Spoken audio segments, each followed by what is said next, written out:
Well, Shabbat Shalom, friends. So good to be with you. I'm feeling a sense of anticipation, excitement, thrill, as I admit I always do whenever the Olympics begin. They're complicated, and we're praying so much for the safety of all of the athletes. They're huge spectacles. There's enormous amounts of security and logistics, and places around the world things get built and sometimes they never get used again, and there's a lot of details and complications with them. But there is something about the moment that the torch enters its final stretch, passing from one athlete to the next, often iconic bearers of the torch of physical prowess. And when that torch makes its final way to be lit, to light up the sky, to burn 24/7 for the entire time the Olympic Games are being played, there's really nothing like it. I've only seen pictures of yesterday's Olympics opening ceremonies in Paris, but the creativity and the grandeur of the giant floating air balloon that is this year's Olympic torch just takes the breath away. The Olympics have come to have a different meaning for me personally in these last few years because I have the great blessing of being daughter-in-law to a lady who actually was in the Olympics. Cantor Andy's mother, lovely Ellen, was on the United States Olympic luge team in the Winter Olympics in 1968 in Grenoble, France.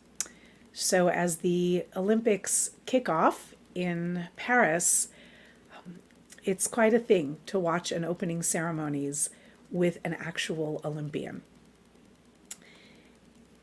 It's just unlike any other sports spectacle, except perhaps the World Cup, but it does something. It's uplifting, it's hopeful, it has the sense that maybe our athletes can represent all of us in fighting it out in the best way possible. Not with brute strength, but with just glorious physical abilities. The torch passing actually is based on an ancient Greek sport that literally was a relay with a passing of the torch.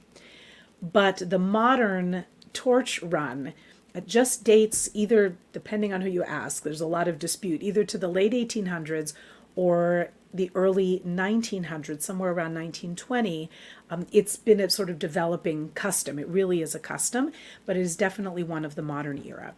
And even still to this day, though, the reason we call them the Olympics is because the torch to this day gets lit in Olympia, Greece, and makes its way across the world sometimes in whatever way it needs to for its glorious journey to be finally lit.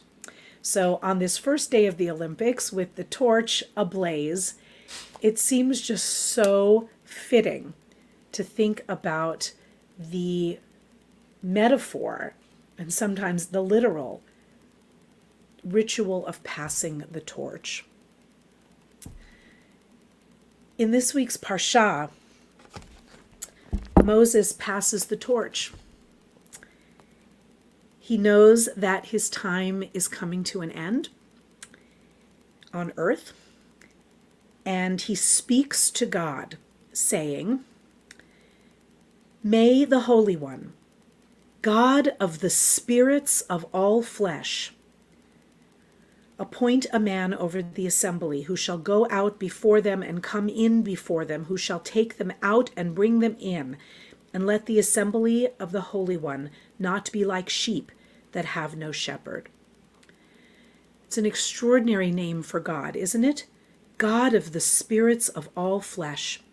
And the Hebrew uses the word ruach, Elohei haruchot, God of the spirits. And God is listening intently to Moses because God says, "Take to yourself Joshua, son of Nun, a man in whom there is spirit, and lean your hand upon him." God literally says, take for yourself Joshua, ish asher ruach bo. This word ruach, or spirit, or wind, is set up in direct dialogue. Moses calls God, God of the spirits, give us a man who is like you, who is endowed with the Spirit. It's such magnificent language. And God instructs Moses to lay his hands on Joshua, take him in front of the assembly, and proclaim him his successor. That could not have been easy for Moses. There might have been other successors, Pinchas, for one, after whom this chapter is named, the great zealous and sort of vigilante actor on behalf of the Jewish people. Perhaps Moses' own children who are not chosen. But it is Joshua, a man of spirit, designated by God, who, as we learned back in Exodus chapter 33, verse 11, at that point when God would speak to Moses face to face, Joshua, son of Nun, a lad then, would not depart from within the tent. So while Moses was speaking face to face with God, we had an inkling that it would be Joshua, a man who could withstand the God of the spirits, to whom the torch would pass. We learn so much about this notion of Joshua as a man of spirit and what his character is as a leader. There was really no one like Joshua. Rashi says that a man of spirit, such as Joshua is, refers to one who is able to deal with and relate to the character of each and every person, to the spirit of each person, to see people as individuals, connecting to them with empathy. That's the kind of person that the Torah acknowledges should be a leader.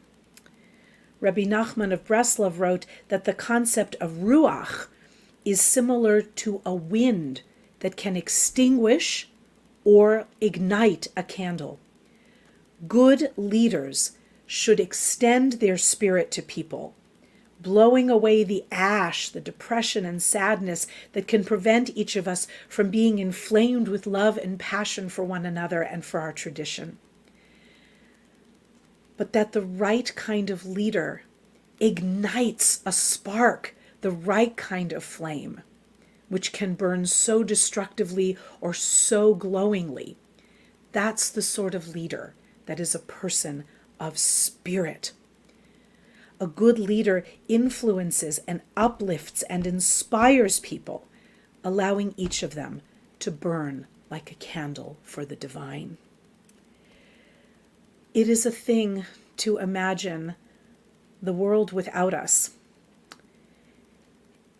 When we are looking beyond ourselves, as Moses had to do, to know that our days, no matter who we are numbered, and that it is the greatest gift we can give to the future to lay a path forward, to know that we stand on the shoulders of giants who have passed this torch to us, and that the greatest way we honor those who have entrusted us is to prepare the way forward to pass the torch to the generations yet to come.